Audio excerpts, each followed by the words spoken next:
সাইয়েদনা মুসা আলাইহিস সালাম জিজ্ঞেস করলেন, ইয়া রাব্বি, আল্লাহ আপনার কি ঘুমে ধরে না?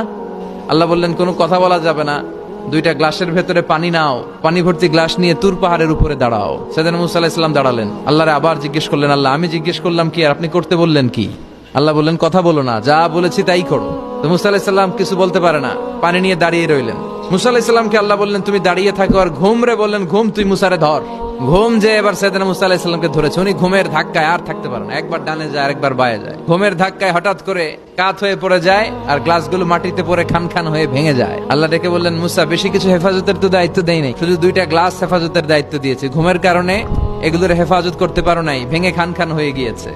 আমি যদি তোমাদের মতো ঘুমিয়ে যেতাম তাহলে পৃথিবীর সাথে সূর্য লেগে, সূর্যের সাথে চন্দ্র লেগে গোটা মহাবিশ্বটা এভাবে গ্লাসের টুকরার মতো খান খান হয়ে যেত রে মুসা। এজন্য লা তাখুযুহু সিনাতু ওয়ালা নাওম, আমার ঘুমেও ধরে না, ঘুমের আগে যে তন্দ্রা আসে ওইটাও ধরে না।